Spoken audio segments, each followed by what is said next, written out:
l'empereur!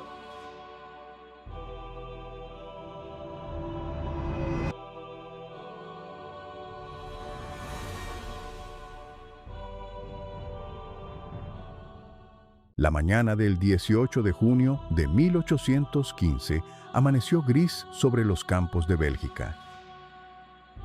La lluvia de la noche anterior había convertido los caminos en barro espeso. Los campos de trigo estaban aplastados por el agua. La tierra pesada retrasaba el movimiento de cañones y caballos. Pero a pesar del clima, dos ejércitos se preparaban para una batalla que decidiría el destino de Europa. En una pequeña colina cerca de la aldea de Waterloo, el duque de Wellington observaba el horizonte. Sus tropas británicas, neerlandesas y alemanas se alineaban en silencio detrás de las crestas del terreno. Al sur, otro ejército esperaba. Era el ejército de Napoleón Bonaparte. Para entender cómo Europa llegó a ese momento, es necesario retroceder algunas décadas. A finales del siglo XVIII, Francia vivía una transformación radical. La Revolución Francesa había derribado la monarquía, desafiado el orden político tradicional y sumido al país en años de inestabilidad. En medio de ese caos, emergió un joven oficial de artillería, Napoleón Bonaparte. Su talento militar se hizo evidente rápidamente. En pocos años, sus campañas en Italia y Egipto lo convirtieron en uno de los generales más prometedores de Francia. En 1799, aprovechando la crisis política del país, Napoleón tomó el poder, primero como cónsul, después como emperador. Durante más de una década, Europa se transformó bajo sus campañas militares.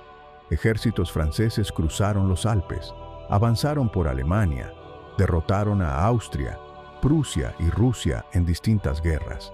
En Austerlitz, Jena, Wagram, Napoleón demostró una capacidad estratégica que sorprendía incluso a sus enemigos. Gran parte del continente quedó bajo su influencia directa o indirecta, pero el poder que había construido comenzó a mostrar grietas. En 1812, Napoleón lanzó una de sus campañas más ambiciosas: la invasión de Rusia. Más de 500,000 de soldados cruzaron las fronteras del Imperio ruso. La campaña terminó en desastre.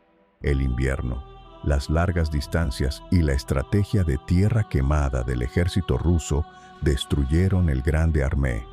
Cuando los restos del ejército regresaron a Francia, el equilibrio de poder en Europa había cambiado. Las potencias europeas aprovecharon la debilidad francesa. Una nueva coalición se formó contra Napoleón. En 1814, los ejércitos aliados entraron en París. Napoleón fue obligado a abdicar. El emperador que había dominado Europa fue enviado al exilio en una pequeña isla del Mediterráneo, Elba. Muchos pensaron que su historia había terminado, pero Napoleón no permaneció allí por mucho tiempo. En febrero de 1815, escapó de la isla y regresó a Francia. Desembarcó en la costa con apenas un pequeño grupo de seguidores. Sin embargo, algo inesperado ocurrió. Las tropas enviadas para detenerlo comenzaron a unirse a él. Uno tras otro, los regimientos cambiaron de lado. En pocas semanas, Napoleón había recuperado el control de Francia.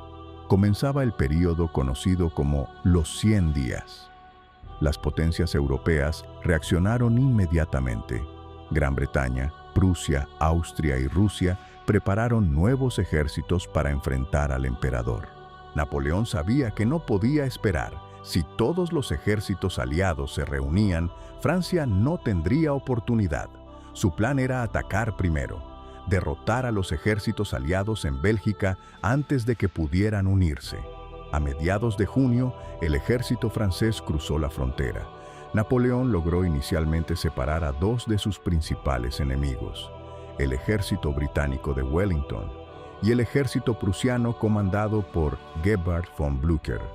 El 16 de junio, los franceses derrotaron a los prusianos en la batalla de Ligny, pero los prusianos no fueron destruidos. Se retiraron hacia el norte.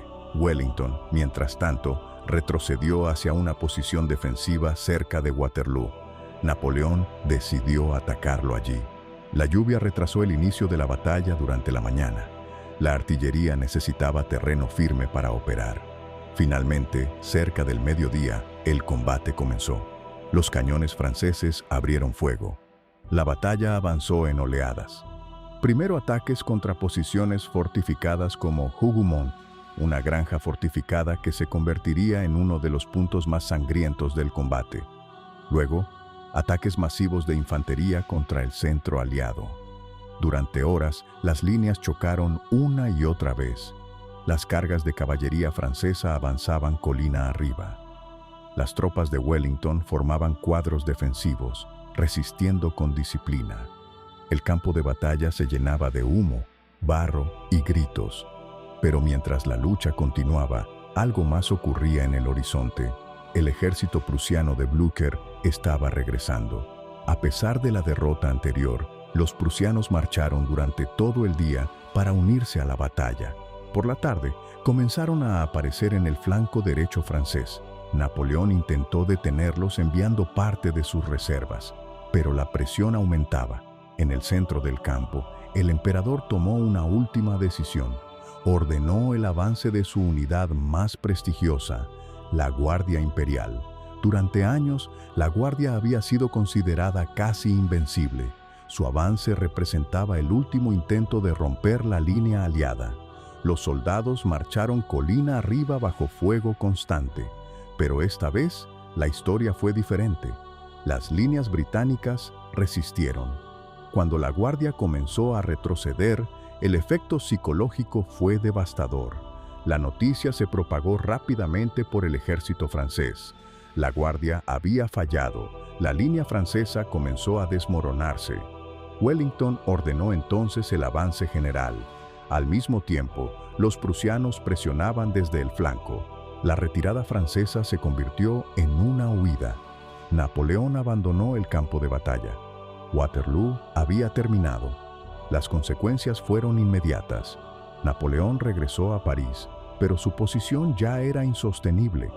Poco después, abdicaría por segunda vez. Esta vez, las potencias europeas no quisieron correr riesgos. El ex emperador fue enviado a una isla mucho más lejana, Santa Helena, en medio del Atlántico Sur. Allí pasaría los últimos años de su vida. La derrota en Waterloo no fue solo el fin de una batalla, fue el final de una era.